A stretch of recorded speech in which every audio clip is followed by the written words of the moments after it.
Campus placement नाही झालं म्हणजे आय टी करिअर संपतं का? आय टीमध्ये जॉब मिळवण्यासाठी थ्रूआउट डिस्टिंक्शन मार्क्सच पाहिजे का? कॅम्पस बाहेर आय टी जॉब मिळतच नाही का? आज आय टीमध्ये सक्सेसफुल लोक सगळे कॅम्पस सिलेक्ट होऊनच आलेले आहेत का? तुमची टेक्निकल फील्ड कोण डिसाईड करतं? कंपनी की तुम्ही स्वतः? या सगळ्या प्रश्नांची उत्तरं तुम्हाला पुढच्या काही मिनिटात मिळणार आहे. तुम्ही पॉझिटिव्ह माइंडसेट घेऊन बाहेर जाल एवढं नक्की.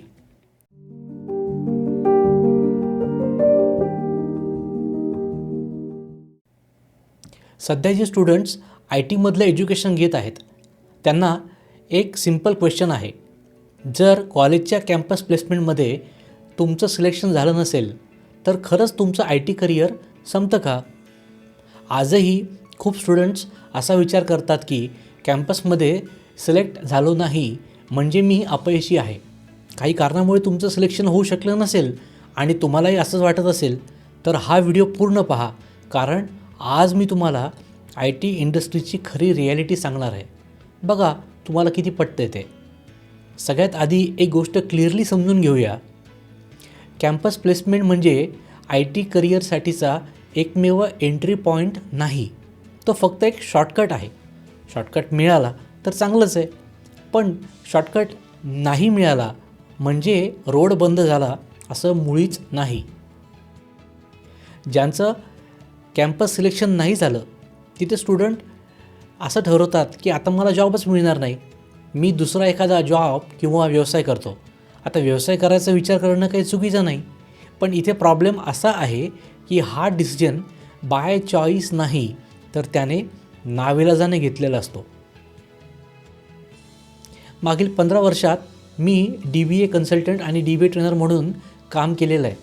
जवळपास 2,000 ते 3,000 आय टी इंजिनियर्सना ट्रेनिंग दिल्यानंतर आणि 50पेक्षा जास्त कॉर्पोरेट व इंडक्शन बॅचेस कंडक्ट केल्यानंतर यातून जो काही लिमिटेड एक्सपिरियन्स मला आलेला आहे त्यावरून काही इम्पॉर्टंट पॉईंट तुमच्याशी शेअर करतो. बऱ्याचदा कॅम्पस सिलेक्शनसाठी कंपन्यांना 10वी 12वी आणि डिग्रीचे मार्क्स खूप मॅटर करतात. स्किल असो वा नसो त्यांच्यासाठी मार्क्स हा फक्त एक फिल्टर असतो, कारण इथे कॉम्पिटिशन साहजिकच खूप जास्त असतं. कंपन्यांना ऑल ओव्हर इंडियामधून स्टुडंट्स सिलेक्ट करायचे असतात, बरोबर ना? पुढे कॅम्पस प्रोसेसमध्ये स्टुडंटला ॲप्टिट्यूड टेस्ट द्यावी लागते. यामध्ये लॉजिकल रिझनिंग असेल किंवा क्वांटिटेटिव्ह ॲप्टिट्यूड असेल किंवा ॲनालिटिकल थिंकिंग याची टेस्ट होते. प्रॉब्लेम इथे हा सुरू होतो की कारण ही टेस्ट रिअल आय टीपेक्षा एक्झाम पॅटर्नवर जास्त बेस्ड असते. त्यामुळे टेक्नॉलॉजीमध्ये चांगले असलेले स्टुडंटसुद्धा पहिल्याच राऊंडमध्ये इलिमिनेट होतात. मग स्टुडंट इथे असा विचार करतो की कदाचित मी आय टीसाठी बनलेलोच नाही आहे. मित्रांनो, ॲक्च्युअल रिॲलिटी तशी बिलकुल नाही आहे. ॲप्टिट्यूड टेस्ट ही कॅम्पस प्रोसेसमधली फक्त एक फिल्टर म्हणून काम करते. ॲपियर झालेल्या सगळ्याच मुलांना काही कंपनी सिलेक्ट करू शकत नाही. सिलेक्शननंतर साधारण 4 ते 6 महिन्यांची ट्रेनिंग सुरू होते. आता यामध्ये हार्डवेअर असेल, स्टोरेज आहे, नेटवर्किंग आहे, RDBMS आहे, प्रोग्रामिंग आहे, इतर मॉड्यूल असतात. ट्रेनिंग कंप्लीट झाल्यावर क्लायंट साईड प्लेसमेंट फेज येतो. या फेजमध्ये अनेक स्टुडंट ऑन बेंचसुद्धा असतात. क्लायंट इंटरव्ह्यू क्लिअर झाला तरच प्रोजेक्ट मिळतो. या दरम्यान स्टुडंट स्वतः डिसाईड करू शकत नाही की त्याला कोणत्या टेक्नॉलॉजीमध्ये काम करायचं आहे. बहुतेक वेळा कंपनी डिसाईड करते, ठरवते की कधी, कुठे आणि कोणत्या रोलमध्ये प्लेस करायचं आहे. स्टुडंटला त्याचा प्रेफरन्स बऱ्याचदा विचारला जात नाही. सिलेक्शन झाल्यावर स्टुडंट सुरुवातीला खुश असतात, पण काही काळानंतर अनेकांमध्ये डिससॅटिस्फॅक्शन सुरू होतं. काम आवडत नाही, ग्रोथ दिसत नाही आणि बॉन्ड असल्यामुळे जॉब सोडता येत नाही. काही कंपन्यांमध्ये बॉन्ड ब्रेक केल्यास लाखो रुपयांची पेनल्टी लागते. ही रिॲलिटी अनेक स्टुडंटना जॉब जॉईन केल्यानंतर कळतं. आता हे सगळं एका ठिकाणी शॉर्टमध्ये पाहूया. कॅम्पस प्लेसमेंटचे 3 मेजर डिसॲडव्हान्टेजेस आहेत. पहिला म्हणजे बॉन्ड सायनिंग. एकदा बॉन्ड साईन केला की जॉब चेंज करणं खूप कठीण होतं, कारण साहजिकच कंपनीने स्टुडंटवरती पैसे खर्च केलेले असतात. दुसरा म्हणजे बॉन्ड ब्रेक पेनल्टी. बॉन्ड तोडला तर अनेक कंपन्यांमध्ये लाखो रुपयांची पेनल्टी भरावी लागते. आणि तिसरं म्हणजे टेक्नॉलॉजी कंट्रोल. बहुतेक वेळा स्टुडंट ठरवत नाही की कोणत्या टेक्नॉलॉजीमध्ये त्याला काम करायचं आहे. हे सगळे डिसिजन कंपनीकडून घेतले जातात. आता इथे एक महत्त्वाची गोष्ट लक्षात घ्या. जे कॅम्पस सिलेक्शनचे डिसॲडव्हान्टेजेस आहेत ना, तेच ॲडव्हान्टेजेस बनतात स्वतःहून जॉब मिळवण्याचे. म्हणजे मला असं म्हणायचं आहे की तुम्ही स्वतःहून जॉब मिळवताना तर त्यामध्ये बॉन्ड नसतो, पेनल्टी नसते आणि सर्वात महत्त्वाचं म्हणजे टेक्नॉलॉजी तुम्ही स्वतः डिसाईड करता. म्हणजेच करिअरचा कंट्रोल कंपनीकडून परत तुमच्या हातात येतो. आता प्रश्न असा आहे, कॅम्पस नाही झालं तर पुढे नेमकं काय करायचं? याचं उत्तर 5 क्लिअर पॉईंट्समध्ये आहे.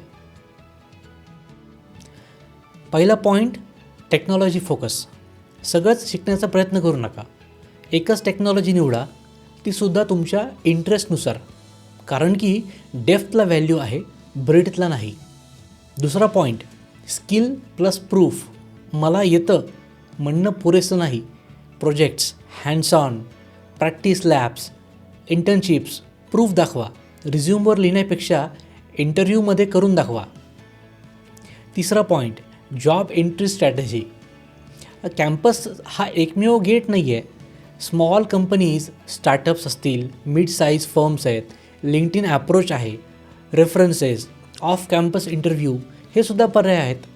IT मार्केट हा कॅम्पसपेक्षा खूप मोठा आहे. चौथा पॉईंट, टाईमलाईन आणि माइंडसेट. कॅम्पस नाही म्हणजे फेल्युअर नाही आहे, तो फक्त थोडासा डिले आहे. 3 ते 6 महिने फोकस प्रिपरेशन केल्यास पिक्चर बदलतं. ह्या दरम्यान कोणाशी कंपॅरिझन करू नका. टेक्नॉलॉजी अपडेट आणि अपग्रेड करत राहा. लाँग टर्म करिअर हे अर्ली कम्फर्टपेक्षा नेहमीच मोठं असतं. पाचवा पॉईंट महत्त्वाचा, इंटरेस्ट म्हणजे रुची. IT मध्ये अनेक टेक्नॉलॉजीज असतात, पण तुमची रुची कोणत्या फील्डमध्ये आहे हे ओळखा. इंटरेस्टशिवाय लाँग टर्म सक्सेस खूप कठीण असतं. जर तुम्हाला स्वतःहून जॉब मिळवायचा असेल तर पुढील 3 गोष्टीसुद्धा महत्त्वाच्या आहेत. योग्य ती फील्ड तुमच्या आवडीनुसार, ज्यावर आपण आतापर्यंत बोलत आलेलो आहे.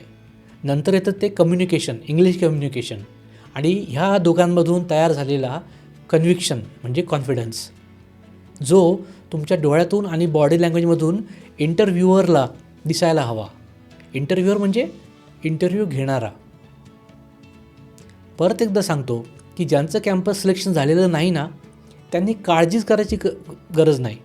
खरं सांगायचं तर कॅम्पसमधून रिजेक्ट झालेला स्टुडंट अनेक वेळा जास्त फोकस्ड, जास्त डिसिप्लिन आणि लाँग टर्ममध्ये स्ट्रॉंगर बनतो. लक्षात ठेवा, आज रिजेक्शन आलं पण ते काही फायनल नाही आहे. फेलियर म्हणजे एंड नाही. फेलियर म्हणजे फक्त एक पॉज आहे. आजपासून एकच डिसिजन घ्या, I will work on my technical skills, English communication and my conviction level. मी पुढेही असेच व्हिडिओ अपलोड करत राहणार आहे. हा व्हिडिओ तुम्हाला युजफुल वाटला असेल तर लाईक, शेअर आणि चॅनलला सबस्क्राईब करा आणि कॉमेंटमध्ये तुमचं ओपिनियन मला नक्की सांगा. हा व्हिडिओ बनवण्याच्या पाठीमागचा उद्देश फक्त एवढाच की स्टुडंटला पॉझिटिव्ह दिशेकडे रिडायरेक्ट करणे, त्याच्यासमोर रिअल फॅक्ट ठेवणे आणि त्याला हे सांगणे की मार्क्स कमी असतील आणि एज्युकेशन गॅप जरी पडलेला असेल तरी IT इंडस्ट्री त्याला वेलकम करते. मित्रांनो, ज्यांचा एज्युकेशनमध्ये गॅप पडलेला आहे ना, तर त्यांनी IT मध्ये जॉब कसा मिळवायचा यावर मी एक डिटेल व्हिडिओ केलेला आहे. लिंक डिस्क्रिप्शनमध्ये दिसेल. शेवटी एवढंच, IT करिअर हे कॅम्पसने नाही तर स्वतःला दिलेलं कमिटमेंट, स्किलवरती असलेली मास्टरी आणि निवडलेल्या टेक्नॉलॉजीवरच्या प्रेमाने बनतं. See you soon.